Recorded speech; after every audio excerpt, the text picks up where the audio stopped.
Bienvenue dans Change de régime, épisode 18, Chaque action compte, ou comment utiliser la magie des intérêts composés pour toi dans ta perte de poids.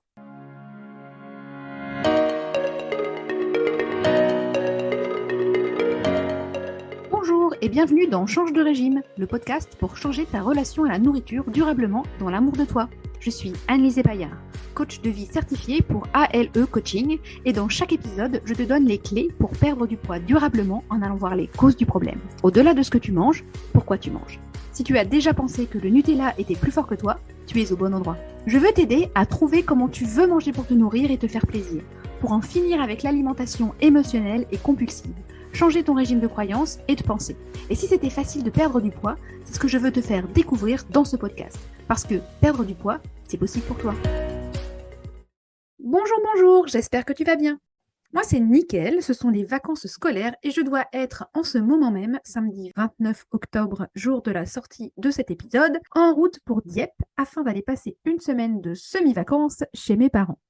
Alors, qu'est-ce qu'une semaine de semi-vacances? Te demandes-tu peut-être? Eh bien, c'est une semaine où je travaille, merci au pouvoir du travail à la maison en distanciel en général et à Zoom et mon ordinateur en particulier, mais où j'ai allégé mon emploi du temps, fermé certaines plages de mon calendrier pour n'avoir aucun appel et me faire chouchouter par mes parents.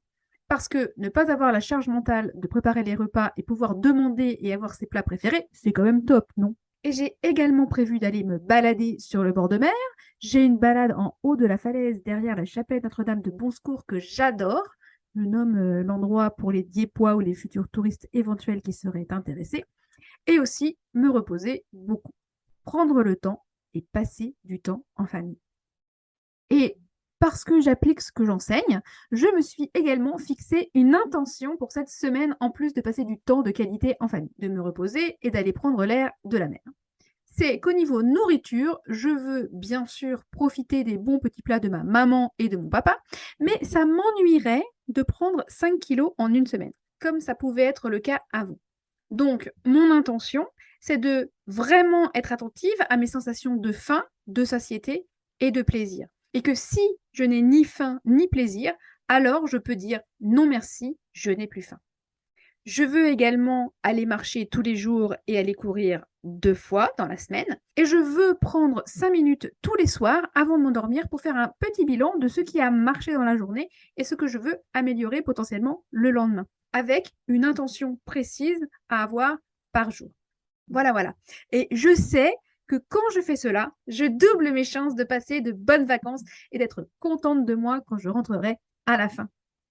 Mais passons maintenant à l'épisode du jour, qui s'applique d'ailleurs plutôt bien en période de vacances. Aujourd'hui, je veux te parler du concept de l'utilité de la pensée. Chaque action compte. Pourquoi est-ce que c'est important? Parce que si ton cerveau est comme le mien, il peut avoir une tendance à t'amener que ça n'a pas d'importance ou ça ne fera pas de différence de manière automatique. Par exemple, imaginons cette semaine, je suis chez mes parents et il reste un petit peu de turbo à la crème dans le plat. Ma mère a une recette de turbo à tomber. Le poisson à Dieppe, il est divin. Et en plus, elle l'accompagne parfois d'un mélange de riz avec du riz blanc, du riz complet. C'est plutôt très bon et ça va très bien ensemble. Sachant qu'en dessert, il y aura peut-être du Saint-Honoré. Alors, ce n'est pas du tout un message, hein, papa, si tu m'écoutes. Bref, je suis devant mon assiette et maman me demande si je n'en veux pas encore un peu plus. Et alors, elle ne le dit pas pour m'embêter ou pour me gaver, mais peut-être plus parce que elle, ça l'ennuie de mettre les restes à la poubelle ou au frigo, et parce qu'elle sait que j'aime ça, et aussi parce qu'elle ne voudrait pas que je sorte de table avec la faim. Non pas que ce soit jamais arrivé, mais on ne sait jamais. En fait, j'en sais rien, remarque, je ne suis pas dans sa tête. Mais est-ce qu'on ne croit pas que la deuxième vague de pensée ne vaut pas mieux que la première? Bon. Et là, mon cerveau primaire, tu sais, mon petit chouchou, c'est comme ça que j'appelle mon cerveau primaire, il pourrait m'amener par défaut. Oh allez, c'est pas grave, c'est rien, une petite bouchée, ça ne fera pas de différence, c'est tellement bon. Merci, mais non merci. Bien sûr, chouchou, que ça fera une différence. Si je veux apprécier le Saint-Honoré, potentiellement, plus tard, c'est peut-être mieux que je n'en reprenne pas si je veux encore avoir faim. Et potentiellement, j'ai déjà bien apprécié le plat. Et je pourrais potentiellement encore l'apprécier demain s'il en reste, voire même plus parce que j'aurai à nouveau faim pour le manger. Et sur l'échelle du plaisir, cette part supplémentaire ne sera peut-être pas si terrible, ou du moins certainement pas aussi bonne que la première fois que j'en ai pris. Et suis-je réellement prête à renoncer au plaisir du Saint-Honoré pour une deuxième portion de poisson que potentiellement je n'apprécierais pas autant que la première? Pareil d'ailleurs pour le Saint-Honoré. Est-ce que cette part me fera vraiment plaisir? Une grosse, une petite, une moyenne, une bouchée?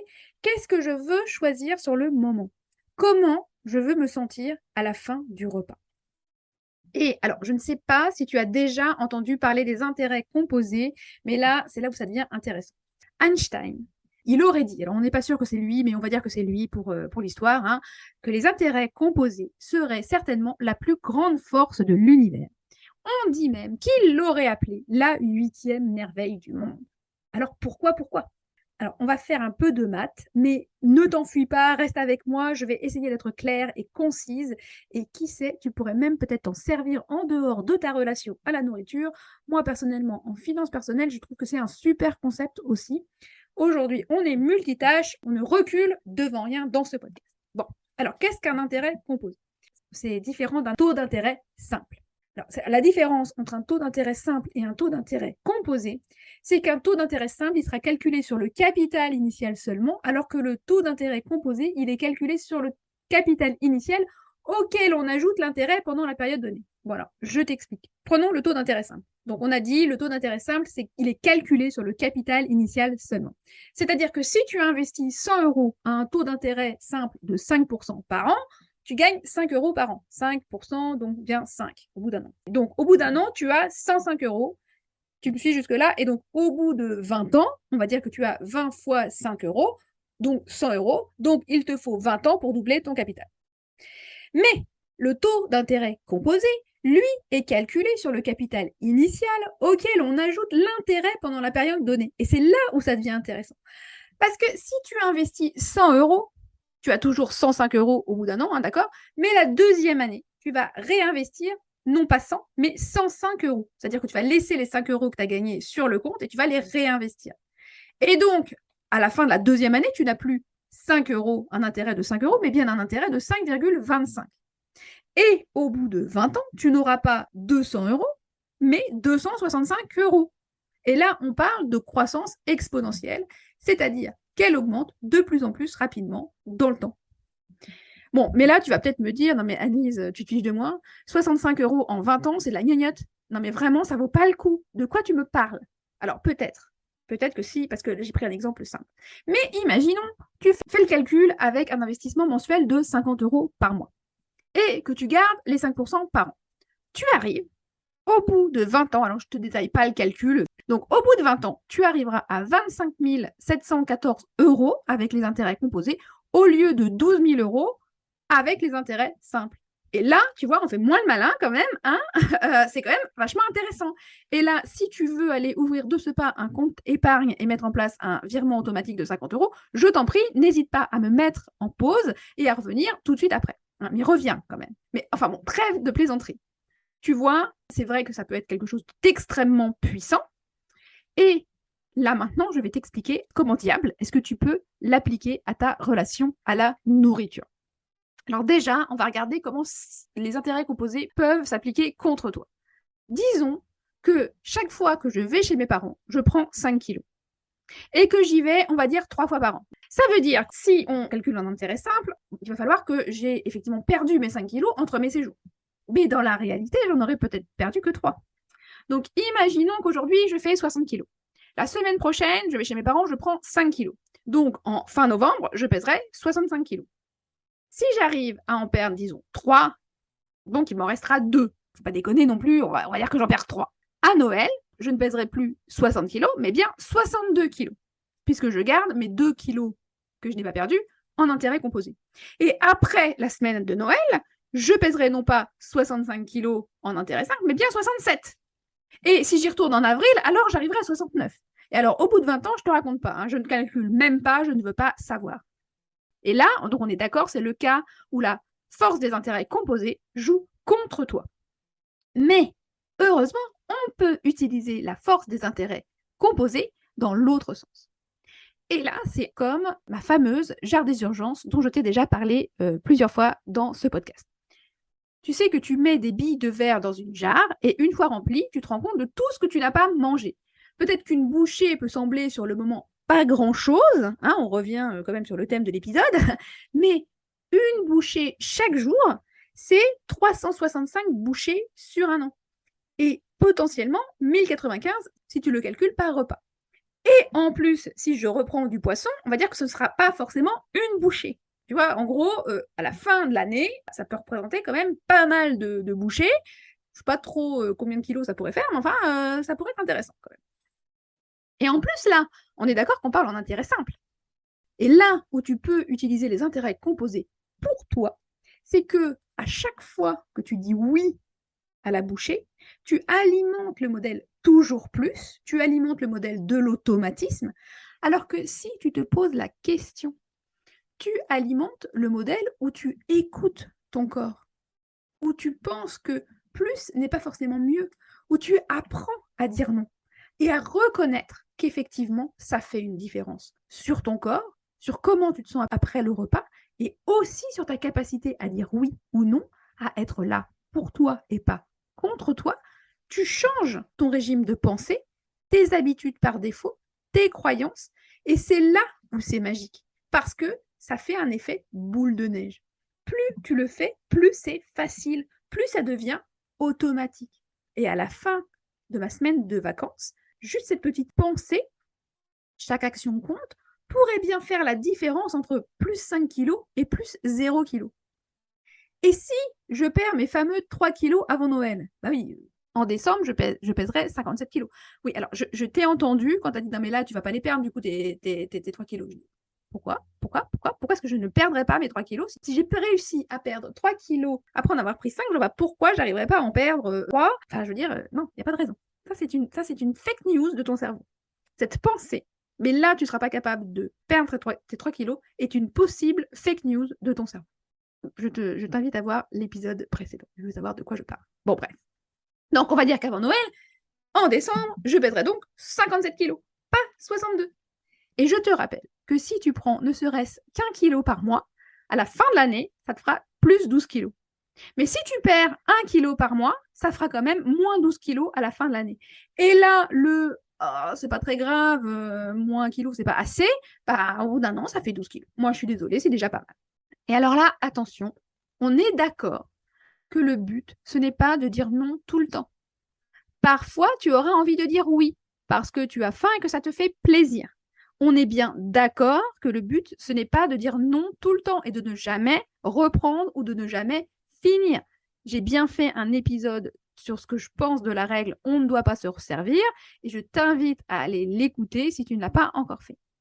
Par contre, ce que je veux questionner ici, c'est bien la croyance « ça ne fera pas de différence ». Parce que ça c'est faux. Si, bien sûr que ça pourra faire une différence. Et une de taille, au final. Je pense qu'il est beaucoup plus utile de se dire que chaque action compte, que chaque pas dans ton modèle volontaire t'amène à apprendre à être, puis à rester la personne que tu veux être, à avoir la relation que tu veux avec la nourriture, à réfléchir à comment tu veux manger et pourquoi. Je t'invite à aller voir comment est-ce qu'elle fait, ta future toi, devant ton plat préféré. Comment tu veux agir. Et une autre pensée que j'aime bien, c'est également « il n'est jamais trop tard pour s'arrêter », notamment quand tu manges dans la tempête. À la différence du foutu pour foutu. Allez, foutu pour foutu, je peux bien finir la boîte de cookies. Allez, ça ne fera pas de différence si je mange une deuxième part de gâteau. Quelle importance, je n'y arriverai jamais de toute façon. Non, bien sûr que non, chouchou. Bien sûr que ça fera une différence si tu ne finis pas la boîte de cookies. Ça t'apprend que tu peux t'arrêter, que tu sais le faire. Et même un cookie, ça compte. Bien sûr que ça fait une différence si tu décides de ne pas finir ta deuxième part de gâteau, si tu n'as plus faim et plus de plaisir. Ça t'apprend que tu as le droit de changer d'avis et qu'il n'est jamais trop tard pour t'écouter. Et que bien sûr que tu vas réussir parce que de toute façon, tu n'abandonneras pas avant d'avoir réussi. Et là, rien qu'à m'écouter, Je t'invite à voir la différence d'émotion que ces deux styles de pensée génèrent, le foutu pour foutu et le chaque action compte. Et quelle action, justement, tu serais susceptible de prendre dans chacun de ces modèles? Et dis-moi si ton résultat ne sera pas différent quand tu penses que chaque action compte, plutôt que quand tu penses que ça n'a pas d'importance ou que ça ne fait pas de différence. Et la force des intérêts composés, ça peut générer 25 000 € en 20 ans et ça peut aussi te permettre d'atteindre ton objectif de poids et d'y rester pour toujours. Moi, il n'y a rien que j'aime plus qu'un ou une de mes coachées qui revient de vacances pour la première fois en n'ayant pas pris ou même en ayant perdu du poids alors qu'elle pensait que ce n'était pas possible et qui me dit qu'il ou elle ne s'est pas du tout senti frustrée ou privée, mais qu'elle s'est vraiment fait plaisir. Parce que là, on voit le potentiel du changement se mettre en place. Et ça fait toute la différence. Tout ça pourquoi? Parce que chaque action compte et qu'il n'est jamais trop tard, bien sûr. Voilà ce que je voulais te partager aujourd'hui. J'espère que ça t'a plu. Si c'est le cas, n'hésite pas à mettre un commentaire et une note 5 étoiles. Ça m'aidera beaucoup à faire décoller mon podcast. Et si tu veux en apprendre plus et avoir plus d'infos, je te conseille de t'inscrire à ma newsletter. Ce n'est pas compliqué, c'est un mail par semaine, tous les vendredis matins. Je te partage des astuces et des conseils. Pour ça, rien de plus simple, va sur mon site www.alecoaching.fr, tout attaché, tout minuscule, et tu trouveras un formulaire pour recevoir mon cadeau gratuit, mes astuces pour arrêter de binger, et t'inscrire à ma newsletter. En attendant, je te dis à la prochaine pour un nouvel épisode. Et n'oublie pas, perdre du poids, c'est possible pour toi. À très vite!